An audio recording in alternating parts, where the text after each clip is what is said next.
హ్యావియర్స్ welcome to our channel enrich your English. దాదాపు మనము 15-16 రోజుల క్లాసుల నుంచి టెన్సెస్ గురించి చెప్పుకుంటున్నాం. ఎందుకని ఎన్ని రోజులంటే టెన్స్ అనేది మనం ఒక్క రోజులోనే మొత్తం నేర్చుకునేది కాదండి. క్రమంగా ఒక్కొక్కటి ఇప్పుడు చూడండి, A to Z ఒక్కసారే మనం నేర్చుకోలేము. ముందు ఏ నేర్చుకుంటాం, తర్వాత A, B 2 రాయిస్తారు, తర్వాత ABC 3 రాయిస్తారు. అట్లా ఇది కూడా క్రమక్రమంగా గ్రాడ్యువల్గా మనం నేర్చుకోవాలి. ఇప్పుడు ఈరోజు నేను టెన్స్ టేబుల్ అనేటటువంటిది చెప్తాను. దాంతోపాటుగా కొన్ని సబ్జెక్ట్స్ వెబ్స్ కూడా ప్రాక్టీస్ కోసం ఇస్తాను. మనం ప్రాక్టీస్ చేద్దాము. ఎవరన్నా కనుక ఇంట్రెస్ట్ ఉండి మీరు ఇంటి దగ్గర రాస్తే కనుక నాకు మీరు వాట్సాప్లో పెడితే నేను కరెక్షన్స్ ఏమన్నా ఉన్నా కానీ తప్పకుండా చేస్తానండి. అసలు నేను ఈ యూట్యూబ్ ఛానల్ పెట్టి చెప్పడానికి కారణమే ఇంటి దగ్గర ఉండేటటువంటి వాళ్ళు ఎటువంటి సౌకర్యము లేక, బయటికి వెళ్ళలేక, ఆర్థిక స్తోమత లేక, చెప్పేవాళ్ళు లేక ఉండేటటువంటి నేర్చుకునేటటువంటి వాళ్ళు ఎవరైతే ఉంటారో వాళ్ళు సబ్జెక్ట్ నేర్చుకోవాలి అనేటటువంటిది నా తపన.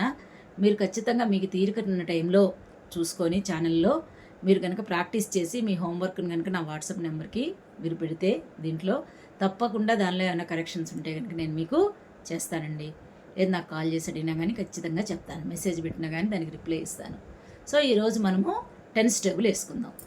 సబ్జెక్ట్ మేము ఒకటి తీసుకుందామండి. సబ్జెక్టు హరి, వెర్బ్ స్పీక్ తీసుకుందాం. ఇక్కడ నేను 3 డిఫరెంట్గా ఉండేవి తీసుకుంటున్నాను. Speak, spoke, spoken. అర్థమైందా? 3 డిఫరెంట్గా కాంజుగేషన్ ఉండేటటువంటిది మనం తీసుకుందాం. ఫస్ట్ ప్రెజెంట్ టెన్స్ రాద్దాం. ఎట్లా రాయాలి మనము అని చెప్పనంటేనండి, ముందర ఫామ్ను మనం గుర్తు తెచ్చుకోవాలి. సబ్జెక్ట్ ప్లస్ V1 అంటే మేము చేసే పద్ధతి ఏంటి అని చెప్పనంటే, ఫామ్స్ మొత్తం రాయించి పక్కనే సబ్జెక్ట్ ప్లస్ V1. హరి కదా కాబట్టి హీ కాబట్టి ఎస్ వస్తుంది. హరి స్పీక్స్ అయిపోయింది. అది simple present tense. Next Hari is speaking.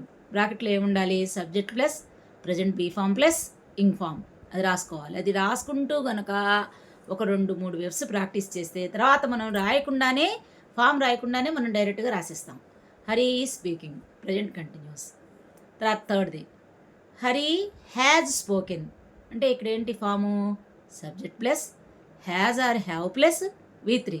బ్రాకెట్లో అది మనం రాసుకోవాలి. రాసుకుంటే ఒక 2-3 వెర్బులు ఓర్పు బట్టి ఒక అరగంట టైం పట్టినా సరే, ఒక అరగంట టైం పెట్టారంటే మీకు చక్కగా ఇంగ్లీష్ గ్రామటికల్ మిస్టేక్స్ లేకుండా రాయటం అనేది అలవాటు అవుతుందండి. Next subject plus has or have plus been plus ing form. 4వది హరి హ్యాజ్ బీన్ స్పీకింగ్. మనం స్పీక్ అనే వెర్బ్ కదా తీసుకుంది. Hari speaks, Hari speaking, Hari has spoken, Hari has been speaking. So ఈ 4 కూడా ఏంటండి? Present tense. ఇది అయిపోయింది. ఒక లైన్ వదిలిపెట్టేసేయండి నోట్స్లో.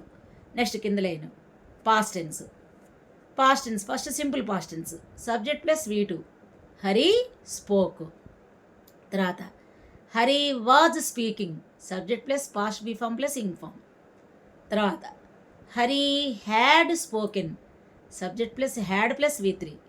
తర్వాత Hari had been speaking. Subject plus had plus been plus ing form. ఇలా ఫామ్స్ 4 రాసుకొని మనము ప్రాక్టీస్ చేయాలి. లేకపోతే అలవాటు అయ్యేదాకా ముందు ఫామ్స్ ఫస్ట్ రాసేసుకొని మీ ఇష్టం వచ్చిన సబ్జెక్టులు తీసుకొని ప్రాక్టీస్ చేయండి. ఎట్లా చేసినా పర్వాలేదు. నెక్స్ట్ మనకి ప్రజెంట్ టెన్స్ అయిపోయింది, పాస్ట్ టెన్స్ అయిపోయింది. నెక్స్ట్ ఏం టెన్సు? Future tense. కొంచెం కన్ఫ్యూజన్ ఉంటుందండి. వెనక్కి తిప్పుకోండి, ఫామ్స్ చూసుకుంటూ రాయండి. తప్పులు పోయినా పర్వాలేదు. అది future tense. Simple future tense ఎట్లా? Subject plus will plus V1 Hari will speak. తర్వాత subject plus will be plus ing form Hari will be speaking.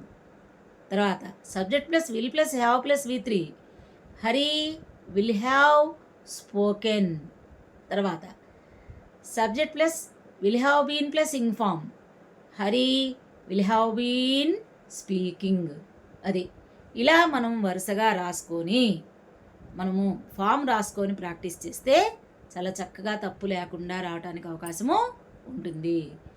ఇలా టెన్స్ టేబుల్ వేయటం కనుక మనం నేర్చుకున్నామంటే, మనము ఎక్కాళ్ళు వేస్తాం కదా మ్యాథ్స్లో, అట్టాగే ఇంగ్లీష్ గ్రామర్ అనేది కూడా ఒకలాంటి మ్యాథమెటిక్సేనండి. ఇలా 12 టెన్స్లు అంటే ఆ టెన్స్ ఉపయోగం ఉంది, ఉపయోగం లేదు అట్లా వద్దు. స్కూల్స్లో చెప్పేటప్పుడు ఎగ్జామినేషన్ పాయింట్ ఆఫ్ వ్యూలో చెప్తారు. కానీ లాంగ్వేజ్ నేర్చుకోవాలి అంటే అన్ని టెన్స్ల మీద మనకి పట్టు అనేది ఖచ్చితంగా 100కి 100 పాళ్ళు ఉండాలండి. అందువల్ల ఇలా కొన్ని సబ్జెక్టులు, కొన్ని వెబ్స్ తీసుకొని ఒక 5 సబ్జెక్టులు, ఒక 5 వెర్బులు మీ ఇష్టం వచ్చినవి, మీ ఇంట్లో మీ ఫ్యామిలీ మెంబర్స్ పేర్లు తీసుకోండి, లేకపోతే మీ ఫ్రెండ్స్ పేర్లు తీసుకోండి, మీ రిలేటివ్స్ పేర్లు తీసుకోండి. 5 కాంజుగేషన్స్ చూడండి, మీరు నెట్లో ఫోన్లో కొడితే కాంజుగేషన్స్ వచ్చేస్తాయి చక్కగా. అసలు 5 సబ్జెక్టులు, 5 వెబ్స్ తీసుకొని వాటి ఫామ్స్ రాసుకొని మొత్తం టేబుల్ వేసుకుంటే కనుక, ఇప్పుడు నేను చెప్పిన పద్ధతి ప్రకారం నేను ఎట్లయితే ఇప్పుడు టీచ్ చేశానో అవన్నీ రాసుకోండి. ఒక పేపర్ మీద రాసుకొని దాని ప్రకారం ప్రాక్టీస్ చేస్తే తప్పకుండా టెన్స్ మీద మనకు కమాండ్ అనేది వస్తుందండి.